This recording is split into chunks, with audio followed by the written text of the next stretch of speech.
और अभी एक देशांतर से दूसरे देशांतर की दूरी तय करने में सूर्य को कितना समय लगता है? ऑप्शन दे रहे हैं, रुको। 4 minute, 40 minute, 5 minute, 4 second. 4 minute. 4 minute, second नहीं, 4 मिनट। 4 सेकेंड में कैसे वो कर सकता है? कुछ भी नहीं कर सकता है। चलो, सबसे अधिक गर्मी कहाँ पड़ती है? शीत कटिबंध में, उष्ण कटिबंध में, शीतोष्ण कटिबंध में, उत्तरी ध्रुव पर? उष्ण कटिबंध में सबसे ज्यादा गर्मी पड़ती है। इसे ग्लोब को साइड कर दो।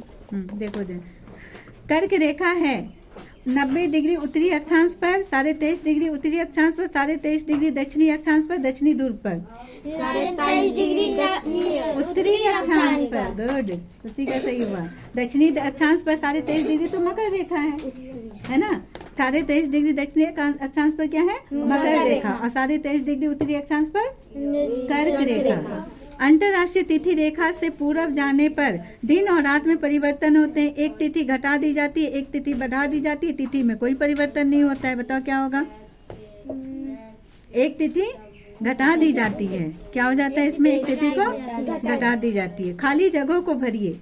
23.5 डिग्री दक्षिण अक्षांश को डैश रेखा कहा जाता है? अभी बताएं।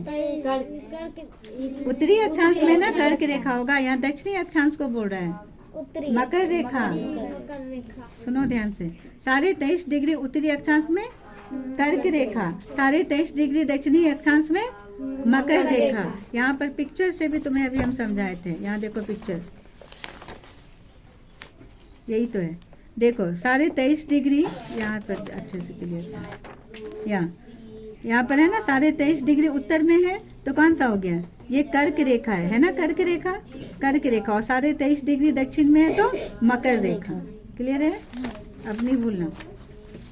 चलो, 180 डिग्री देशांतर रेखा डैश तिथि रेखा कहलाती है? 180 डिग्री देशांतर रेखा कौन सा तिथि रेखा कहलाती है? बोलो, अभी बताए थे। अभी ये भी तुम्हारा क्वेश्चन था। यहाँ पर देखो अंडरलाइन भी किए। 0 डिग्री से 100 प्रधान मध्याह्न रेखा 180 डिग्री देशांतर रेखा अंतरराष्ट्रीय तिथि रेखा कहलाती है। कौन सा रेखा होगा?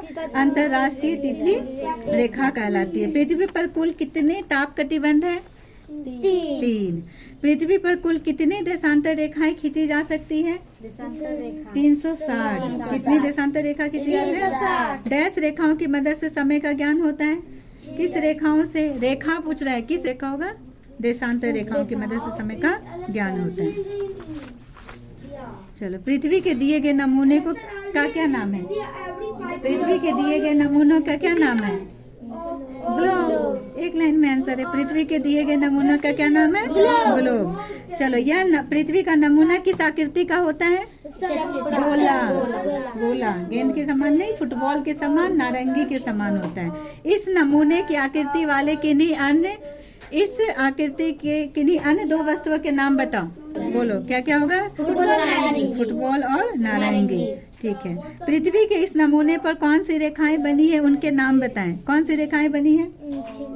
अक्षांश रेखाएं और देशांतर रेखाएं। इस नमूने के अलावा आप किन माध्यमों से पृथ्वी पर स्थिति किसी स्थान का पता लगा सकते हैं? किसके माध्यम से पता लगाते हैं? आप किस माध्यमों पर पृथ्वी पर? क्या एटलस के थ्रू, मैप के थ्रू, है ना, मानचित्र के थ्रू, मानचित्र की सहायता से नहीं पता कर सकते हैं? ठीक है।